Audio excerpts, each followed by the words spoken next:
24x7 news Bengal আপনারা দেখছেন 29 August এই মুহূর্তে আমি রয়েছি সল্টলেকের সিজিও কমপ্লেক্সের সামনে, যেখানে Kolkata high court, Alipore high court, Bidhannagar high court ছাড়া অন্যান্য কোর্টেরও আইনজীবীরা আজকে তারা ধর্ণা মঞ্চে এখানে, কারণ যে ঘটনা ঘটেছে আরজিকরে যে নৃশংস হত্যা হয়েছে সেই হত্যাকারীর ফাঁসি চাই, তারই শাস্তির দাবিতে আজকে সকল আইনজীবীরা ধর্ণা মঞ্চে। তারই কিছু মুহূর্ত আমরা আপনাদের সামনে তুলে ধরছি। আরজিকরের জন্য এই স্লোগান দিয়েছেন। আপনারা জানেন যে সেন্ট্রাল ব্যুরো অফ ইনভেস্টিগেশন, যাদের দায়িত্ব এই বিষয়ে তদন্ত করার, তারা এখনো পর্যন্ত তদন্তের কি অগ্রগতি হয়েছে সে বিষয়ে কোনো কিছুই দেখাতে পারেনি।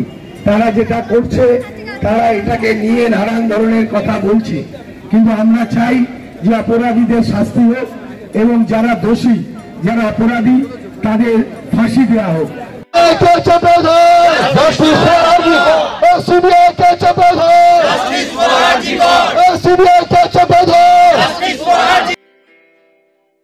এদিন রাজ্য লিগাল সেলের কনভেনার আইনজীবী তরুণ চ্যাটার্জি তত্ত্বাবধানে ও বিধাননগর কোর্টের বার অ্যাসোসিয়েশনের সেক্রেটারি সোমা মণ্ডলের ব্যবস্থাপনায় আয়োজিত সল্টলেকের সিজিও কমপ্লেক্স সিবিআই দপ্তরের পাশে অনুষ্ঠিত হলো আইনজীবীদের ধর্ণা মঞ্চ, যেখানে Kolkata high court, Bankshall court, Bidhannagar court, Barasat court ও রাজ্যের অন্যান্য কোর্ট থেকে আগত আইনজীবীরা সংঘবদ্ধভাবে ধর্ণায় জমায়েত হন।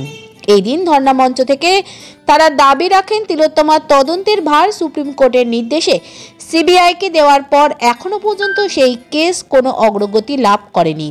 সিবিআইকে দ্রুত তদন্ত করে দোষী বা দোষীদের চিহ্নিত করে অবিলম্বে চার্জশিট দাখিল করতে হবে, যাতে দ্রুত বিচার পায় তিলোত্তমা।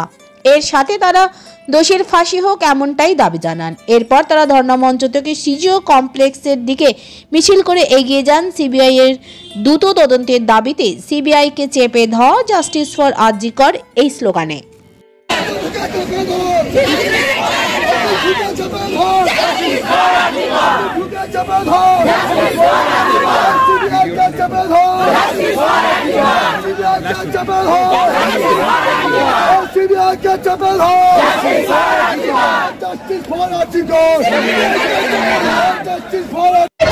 সিবিআই কোনো জাস্টিস দিতে পারছে না। সিবিআই এই মামলার হিনিয়াস অফেন্স দায়িত্বভার চিফ জাস্টিস সিবিআইকে দিয়েছিল। সিবিআই কি করলো? সিবিআইকে জবাবদিহি করতে হবে। কেন্দ্রীয় সরকারের এজেন্সি, কেন্দ্রীয় এজেন্সিকে রাজনৈতিক প্রতিহিংসার জন্য ব্যবহার করা হয়। এটা আমরা আজকে জাস্টিস চাইছি একটা মেয়ের জন্য, যে মেয়েটি রেপ এবং মার্ডার হয়েছে। একটাই জিনিস চাইছি, একটা জিনিসই চাইছি যে প্রপার ইনভেস্টিগেশন হোক। একটাই জিনিস চাইছি যে প্রপারলি ইনভেস্টিগেশন হোক। আমরা জানি ইনভেস্টিগেশনটা যদি প্রপার না হয় তাহলে আমরা কিছুতেই পারবো না, কিছুতেই বিচার পাবো না। তাহলে সিবিআই কেন সেই জায়গাটা ক্র্যাক করতে পারছে না? আজকে 15 দিন হয়ে গেল, সিবিআই কি ফার্দার ইনভেস্টিগেশন দিয়েছে আমরা তো দেখতে পাচ্ছি না। আপনারা তো সাংবাদিক, প্রত্যেকটা খবর করছেন, আপনারা দেখতে পেয়েছেন? আপনি জাস্ট একটা বলুন যে সেই অ্যারেস্টের পরে আজ পর্যন্ত নানা রকম ওনাকে এখন হঠাৎ করে আমরা দেখতে পাচ্ছি, অবভিয়াসলি ওনার এগেনস্টে যা যা অ্যালিগেশন এসছে সমস্ত অ্যালিগেশনেই তদন্ত হওয়া দরকার, কিন্তু প্রাইম ইনভেস্টিগেশন কোনটা? এই নারকীয় মৃত্যুর ঘটনাতে ওনারা কি করলেন? উনি এখন ওনার বাড়িতে চলে যাচ্ছেন মানিটারি রিলিফের করতে। আমি বলছি না সেটা না করতে, সেটা ওনারা করুক। By the by main prime যেটা দরকার, যেটার জন্য ইনভেস্টিগেশনটা ডিলে করলে সমস্ত কিছু শেষ হয়ে যাচ্ছে, সেটাই তো ওনারা করছেন না। শুধু এক্সপ্লেনেশন দিচ্ছে এটা হয়নি, ওটা হয়ে গেছে। আচ্ছা, তা বলে কি ওনারা সেই গ্রাউন্ডে চার্জশিট দিয়ে দেবেন যে কিছু নেই বলে? এখনও তো জায়গা আছে বার করার। why they are not rely all those procedure কেন করছেন না? যেখানে কোর্টই তো রাজ্য পুলিশের থেকে যাতে তদন্ত তাড়াতাড়ি হয় তার জন্য সিবিআইকে দিয়েছে। দেখুন, আমরা শুধু কোর্ট যেমন রিলাই করছে, আমরাও চাই রিলাই করতে সিবিআইয়ের ওপরে, কিন্তু রিলাই করতে পারছি কোথায়? আপনারা প্রিভিয়াসলি যত ঘটনা সিবিআইকে তদন্ত দেওয়া হয়েছে, আপনি আপনাকে একটা দেখান যে সিবিআই যেখানে সাকসেস হয়েছে, তাহলে কি এটাকেও কি সেইভাবে ওনারা গোল করে দেবেন? আমাদের এটাই আজকে যে আমাদের সমস্ত লয়ার্সরা আজকে আমরা এখানে একত্রিত হয়েছি, ইনক্লুডিং হাইকোর্ট অ্যান্ড সমস্ত জায়গা থেকে।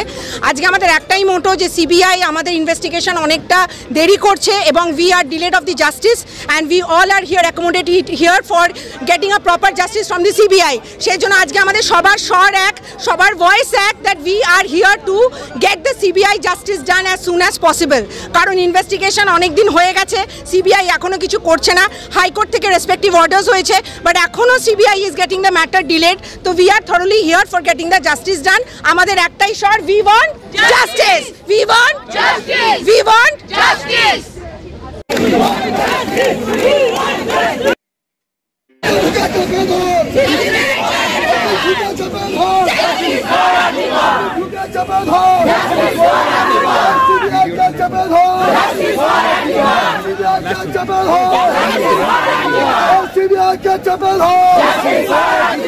Justice